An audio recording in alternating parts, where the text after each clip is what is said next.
Todos acompanhamos o caso do ataque na escola aqui na Zona Oeste de São Paulo. Aconteceu nessa semana. E geralmente um caso como esse acaba aquecendo aí a discussão em torno do tratamento de menores infratores pela justiça. Esta semana mesmo, um grupo de deputados voltou a aquecer na Câmara dos Deputados a diminuição da maioridade penal, que foi alvo, inclusive, aqui de uma enquete nossa, das pessoas votarem e tudo mais. Mas é o seguinte, como é que a justiça, então, lida com casos como esse? Nós pedimos aqui a gentileza da doutora Maria Tapater, que é professora de Direito Penal e Processual Penal da Unifesp, autora do livro Direitos da Criança e do Adolescente, para conversar um pouco conosco. Doutora Maíra, muito obrigado por atender a Nova Brasil. Bom dia, Heródoto. Bom dia para quem está escutando a gente. Eu que agradeço a oportunidade de poder contribuir aqui com esse debate. Muito obrigado. Doutora Maíra, casos como esses, eu digo, mexem mais com o emocional das pessoas e, por sua vez, então, tem o reflexo lá no Congresso Nacional, dizendo, olha, tem que baixar a idade maior. Há essa contribuição, na sua opinião? Sem dúvida, Heródoto. Eu acho que casos que são violentos como esse, né, é uma tragédia, é um caso que choca muito. A mim choca como professora, como aluna que sou até hoje, como profissional da educação, todo mundo tem alguma relação com a escola, né? Então é uma identificação que acho que todas e todos nós vamos ter em alguma medida. Então vai chocar. E é para chocar porque realmente esse é o sentimento que um ato de violência deve ou deveria reproduzir em nós.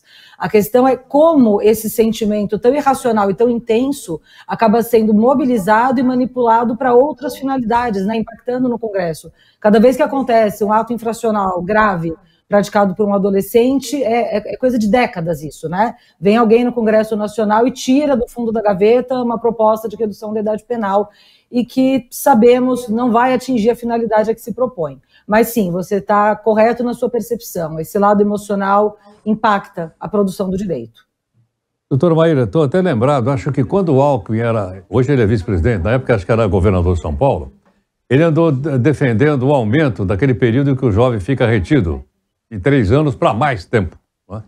Isso também é uma forma, vamos dizer assim, de tentar responder para a sociedade ou dar alguma satisfação para a sociedade. Se vai funcionar ou não, não sei. Mas é uma forma até de atender os meus eleitores. Costuma ser, né, Heródoto? O direito penal e o direito infracional, né, que acho que é importante lembrar aqui que os adolescentes autores de ato infracional, eles não estão submetidos ao sistema penal, eles estão submetidos a um sistema próprio. Mas os sentimentos que são mobilizados diante de um ato de violência, eles são os mesmos, né? Então, seja um crime grave praticado por um adulto ou um ato infracional praticado pelo adolescente, a resposta que frequentemente o universo político quer oferecer é a resposta fácil da punição maior. É uma resposta que é dada na base da canetada, ela exige muito pouca política pública e costuma ter uma grande popularidade. As pessoas somos socializados a acreditar que punições maiores vão ser uma resposta eficaz para algum tipo de violência. E nós somos um país que já pune muito, nós temos penas altas, isso mesmo em relação a adultos, e a gente não vê efeito disso, né? E em relação aos adolescentes, eles estão sujeitos a, no máximo, uma internação de 3 anos, além de outras medidas socioeducativas, que também é importante lembrar que a medida de internação não é a única medida prevista no Estatuto da Criança e do Adolescente, ela é uma medida excepcional, somente para atos infracionais praticados com violência ou grave ameaça. E esse tempo de 3 anos, ele segue um critério diverso da pena dos adultos. A pena dos adultos, ela é calculada a partir da gravidade do crime. Então, quanto mais grave o crime, mais alta a pena. No caso dos adolescentes, esse tempo de 3 anos, ele tem como critério a idade daquela pessoa que está sendo submetida àquela privação de liberdade. Se a gente pensa num adolescente que está prestes a completar 18 anos, ficar retido durante 3 anos é 1/6 da vida dele.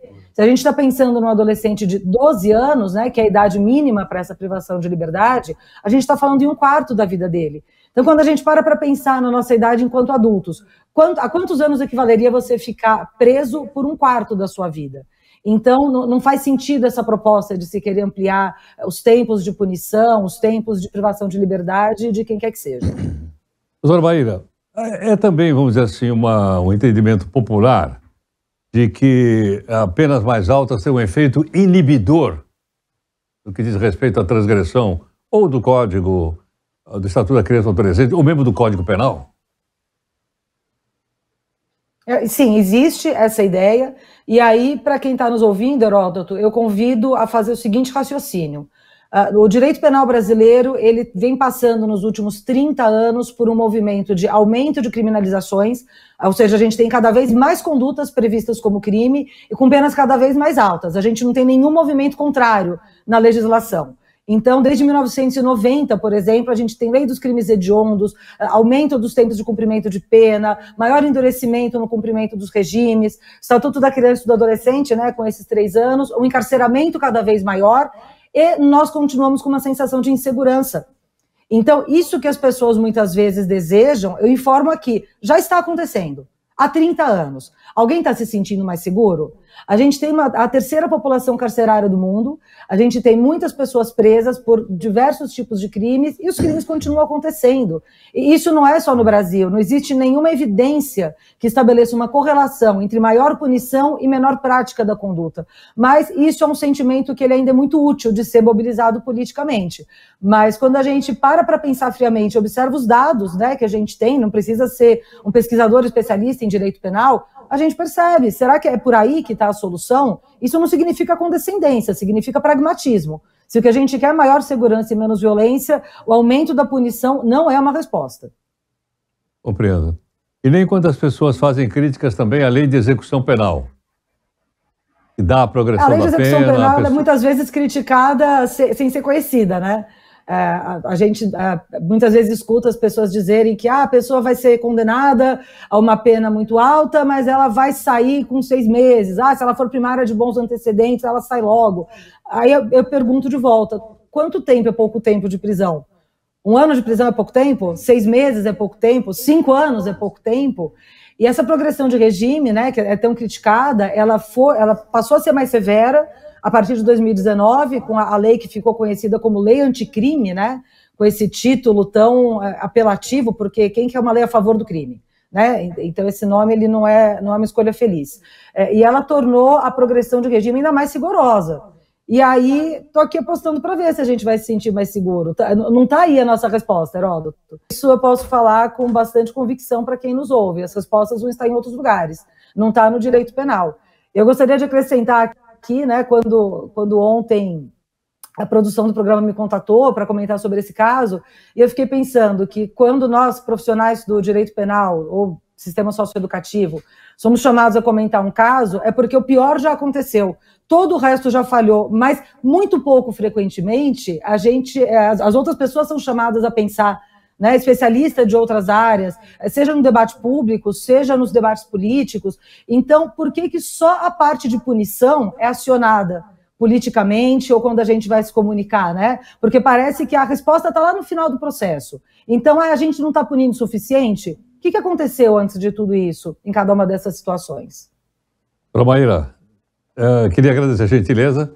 Além do comentário, nós entendemos isso como aulas, como parte da educação. Acho que uma das características do jornalismo é educar a nós e as pessoas que estão nos acompanhando. Queria te agradecer mais uma vez a gentileza. Eu agradeço aqui esse espaço e acho que é muito importante essa interlocução para a gente qualificar cada vez mais esse debate público, Heródoto. Abraço para todos. Muito obrigado. Doutora Maíra Zapater, professora de Direito Penal e Processual Penal da Unifesp e autora do livro Direito das Crianças e Adolescentes.